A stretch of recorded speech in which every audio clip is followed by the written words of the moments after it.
Hello बच्चों, career first 92 में आप सभी का स्वागत है। आज हम 9वीं कक्षा के रसायन विज्ञान अध्याय 2 जिसका नाम है क्या हमारे आसपास के पदार्थ शुद्ध हैं। आज हम इस अध्याय से 10 महत्वपूर्ण प्रश्नों को देखने वाले हैं। तो चलिए आज का क्विज शुरू करते हैं। आज का पहला प्रश्न है आपके स्क्रीन पर।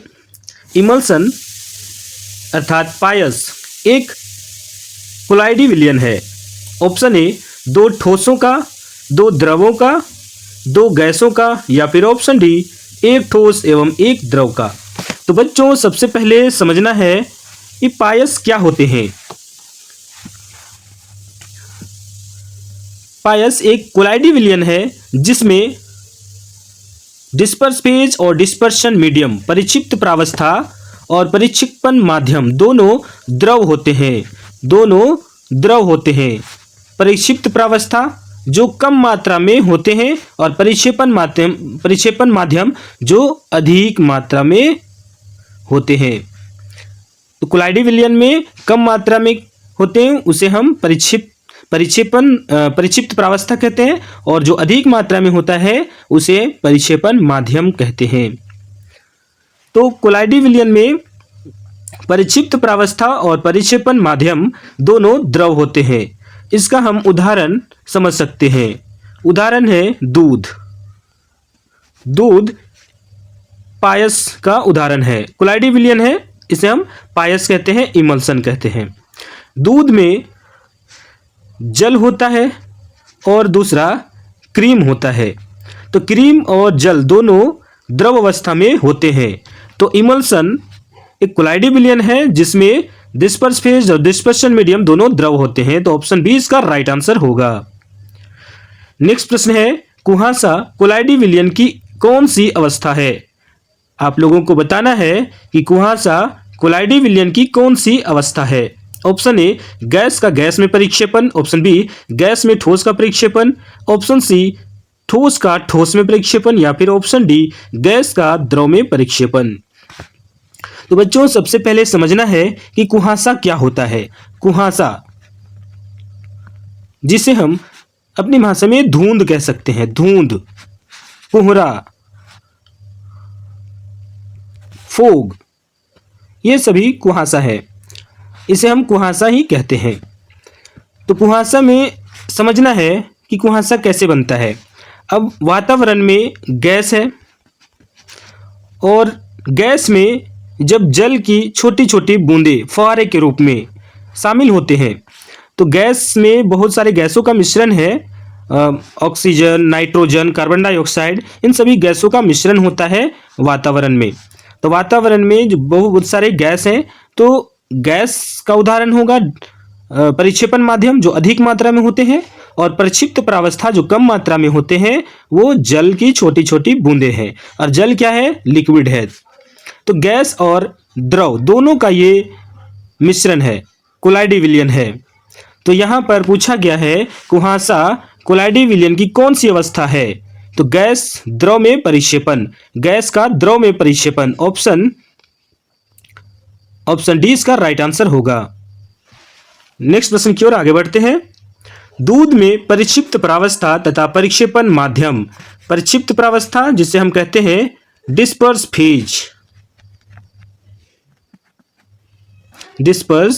फेज, और परिक्षेपण माध्यम जिसे कहते हैं डिस्पर्सन मीडियम। परिक्षिप्त प्रावस्था और परिक्षेपण माध्यम, दूध में परिक्षिप्त प्रावस्था और परिक्षेपण माध्यम दोनों द्रव होते हैं। तो पूछा गया है दूध में परिक्षिप्त प्रावस्था तथा परिक्षेपण माध्यम है क्रमशः गैस और द्रव, ऑप्शन बी द्रव और द्रव, ऑप्शन सी ठोस और गैस, या फिर ऑप्शन डी ठोस और द्रव। तो इमल्सन पायस में हम लोगों ने देखा था कि पायस में दोनों क्या होता है? द्रव अवस्था में होता है, दोनों द्रव अवस्था में होता है। परिक्षेपण माध्यम और परिक्षिप्त प्रावस्था दोनों लिक्विड होते हैं, द्रव होते हैं। तो परिक्षिप्त प्रावस्था कम मात्रा में होता है, ये भी द्रव है, और परिक्षेपण माध्यम ये भी द्रव अवस्था में होता है, अधिक मात्रा में होता है। ये भी दोनों क्या है, द्रव है। इसका उदाहरण दूध है। तो दोनों क्या है, द्रव में द्रव है, द्रव और द्रव का मिश्रण है। तो ऑप्शन बी इसका राइट आंसर होगा। चलिए नेक्स्ट प्रश्न की ओर आगे बढ़ते हैं। निम्न में कौन इमल्सन के लिए परिक्षेपण माध्यम है? परिक्षेपण माध्यम, परिक्षिप्त प्रावस्था जो कम मात्रा में होता है और परिक्षेपण माध्यम जो अधिक मात्रा में होता है। तो इमल्सन, जैसे उदाहरण हम लोगों ने लिया दूध का, तो दूध में जल जो परिक्षेपण माध्यम है अधिक मात्रा में होता है और क्रीम कम मात्रा में होता है। ये कम होता है और ये अधिक होता है। तो निम्न में कौन इमल्सन के लिए परिक्षेपण माध्यम है? परिक्षेपण माध्यम अधिक मात्रा में होता है। तो गैस, द्रव, ठोस, इनमें से कोई नहीं। गैस तो होगा नहीं, क्योंकि इमल्सन में द्रव और द्रव दोनों होते हैं। दोनों क्या होगा, द्रव होगा। द्रव में द्रव का मिश्रण इमल्सन कहलाता है, पायस कहलाता है। तो अधिक मात्रा में भी द्रव है और कम मात्रा में भी द्रव है। तो परिक्षिप्त प्रावस्था भी द्रव और परिक्षेपण माध्यम भी द्रव। तो ऑप्शन बी इसका राइट आंसर होगा, द्रव। चलिए नेक्स्ट प्रश्न की ओर आगे बढ़ते हैं। निम्न में कौन तत्व नहीं है? Option A sodium, option B चांदी, ऑप्शन सी चीनी का घोल या फिर ऑप्शन डी सिलिकॉन। तो बच्चों यहाँ पर समझना है कि सोडियम एक धातु है जिसका संकेत Na होता है, और चांदी ये भी धातु है और इसका संकेत होता है Ag। और चीनी का घोल भी क्या है, यहाँ पर ये मिश्रण है। क्या है ये? मिक्सचर है चीनी का घोल। लेकिन सिलिकॉन ये भी क्या है, एक तत्व है, अर्ध धातु है जिसका एटॉमिक नंबर 14 होता है, सोडियम का 11 होता है। ठीक है। और यहाँ पर हम देख रहे हैं क्वेश्चन पूछा जा रहा है कि निम्न में कौन तत्व नहीं है? ऑप्शन ए तत्व है, ऑप्शन बी चांदी ये भी तत्व है, और ऑप्शन डी सिलिकॉन ये भी तत्व है। लेकिन चीनी का घोल तत्व नहीं है, चीनी का घोल मिश्रण है, मिक्सचर है। तो ऑप्शन सी इसका राइट आंसर होगा। चलिए नेक्स्ट प्रश्न की ओर आगे बढ़ते हैं। जल एक है, ऑप्शन ए मिश्रण, ऑप्शन बी तत्व, ऑप्शन सी यौगिक या फिर ऑप्शन डी विलयन। तो बच्चों इसका राइट आंसर आप लोग कमेंट सेक्शन में जरूर लिखें। तो जल एक मिश्रण है, यह ऑप्शन गलत है, मिश्रण नहीं है। तत्व है, तत्व भी नहीं है। यौगिक और विलयन, तो जल विलयन तो नहीं है, क्योंकि विलयन जिसमें विलय और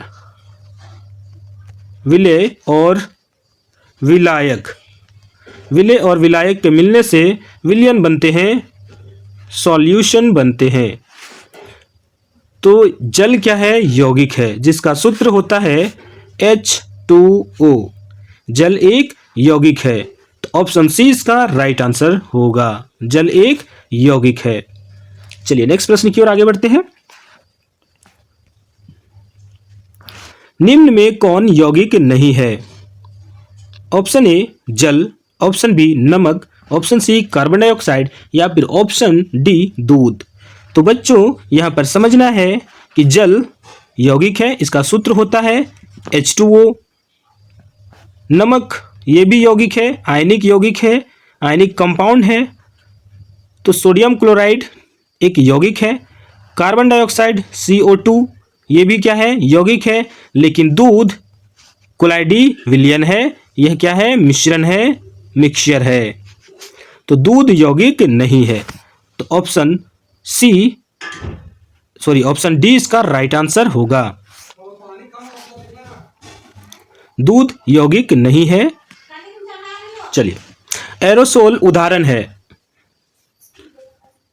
ऑप्शन ए दूध का, ऑप्शन बी शेविंग क्रीम का, ऑप्शन सी कोहरा या फिर ऑप्शन डी फोम।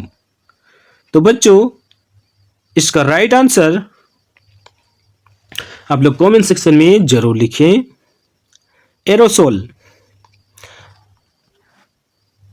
जिसमें एयर भी है, एयर है, और ये सॉल्यूशन बन रहा है एरोसोल। तो इसका राइट आंसर होगा ऑप्शन सी, कोहरा। कोहरा क्या है? एरोसोल का उदाहरण है। ऑप्शन सी इसका राइट आंसर होगा। नेक्स्ट प्रश्न है, फेस क्रीम उदाहरण है। ऑप्शन ए इमल्सन का, ऑप्शन बी फोम का, ऑप्शन सी सोल का, या फिर ऑप्शन डी जेल का। तो फेस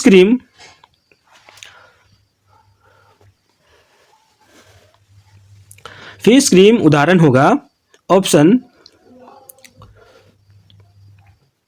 ए इमल्सन का। चलिए नेक्स्ट प्रश्न है, ठोस सोल का उदाहरण है। अंतिम प्रश्न है आज का, ठोस सोल उदाहरण है। सोल बच्चों, सोल का मतलब हो रहा है सॉल्यूशन, जिसको शॉर्ट में SOL लिखते हैं। सोल, एरोसोल, यहाँ पे ठोस सोल, जिसमें एरोसोल हो गया। तो एरोसोल में एयर की मात्रा अधिक होती है, ठोस सोल में ठोस की मात्रा अधिक होती है।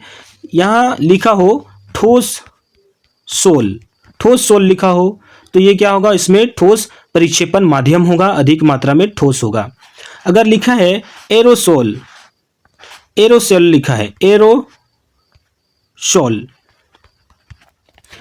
तो एयर की मात्रा अधिक होगी। तो यहाँ पर ठोस सोल पूछा गया है, ठोस सोल का उदाहरण है। तो ठोस अधिक मात्रा में होता, पनीर यहाँ पर ठोस है, दूध द्रव में द्रव का मिश्रण है, कुहासा में एयर है और वाटर है, यानी गैस और लिक्विड है। कुहासा में, दूध में दोनों द्रव है, परिक्षिप्त प्रावस्था और परिक्षेपण माध्यम दोनों लिक्विड है। पनीर में ठोस अवस्था में क्रीम जो होता है कम होता है, सॉलिड अधिक मात्रा में होता है यहाँ पर, और क्रीम द्रव जल जो होता है वो कम मात्रा में होता है। लेकिन यहाँ पर पूछा गया ठोस सोल का उदाहरण है, तो इसका राइट आंसर होगा ऑप्शन ए, रंगीन रत्न। ऑप्शन ए इसका राइट आंसर होगा। तो बच्चों, आज का प्रश्न यहीं पर समाप्त होता है। हम चलते हैं अपनी आंसर की ओर। आप लोग कमेंट सेक्शन में जरूर लिखें कि 10 प्रश्नों में आप लोगों ने कितने प्रश्नों का सही जवाब दिया है। इमल्सन उदाहरण है, द्रव और दो द्रव का मिश्रण होता है, कोलाइडी विलयन यहाँ पर पायस कहलाता है। पायस जिसमें डिस्पर्स फेज और डिस्पर्सन मीडियम दोनों द्रव अवस्था में होते हैं। कुहासा गैस का द्रव में परिक्षेपण का उदाहरण है। कुहासा कोलाइडी विलयन की कौन सी अवस्था है? तो गैस का द्रव अवस्था में। दूध में परिक्षिप्त प्रावस्था तथा परिक्षेपण माध्यम का उदाहरण है द्रव और द्रव का। निम्न में कौन इमल्सन के लिए परिक्षेपण माध्यम है? अधिक मात्रा में होता है द्रव। निम्न में कौन तत्व नहीं है? चीनी का घोल तत्व नहीं है, सोडियम क्लोराइड तत्व है, चांदी तत्व है, सिलिकॉन तत्व है, लेकिन चीनी का घोल तत्व नहीं है। जल एक यौगिक है। निम्न में कौन यौगिक नहीं है? जल यौगिक है, नमक यौगिक है, कार्बन डाइऑक्साइड यौगिक है, लेकिन दूध मिश्रण है, कोलाइडी विलयन है। एरोसोल उदाहरण है कोहरा का। दूध, शेविंग क्रीम, फोम ये सभी उदाहरण नहीं है। एरोसोल का उदाहरण है कोहरा, जिसमें एयर अधिक मात्रा में होता है और पानी जल कम मात्रा में होता है। फेस क्रीम उदाहरण है इमल्सन का, जिसमें दोनों क्या होता है? द्रव अवस्था में होते हैं। ठोस सोल का उदाहरण है रंगीन रत्न। तो बच्चों, आप लोग बने रहे हमारे साथ। 9th क्लास के जितने भी MCQs बन सकते हैं, वस्तुनिष्ठ प्रश्न, ऑब्जेक्टिव प्रश्न बन सकते हैं, हम लगातार इस प्रकार के MCQs लेकर आ रहे हैं। आप लोग कमेंट सेक्शन में जरूर लिखें कि हमारा यह प्रयास आप लोगों को कैसा लग रहा है।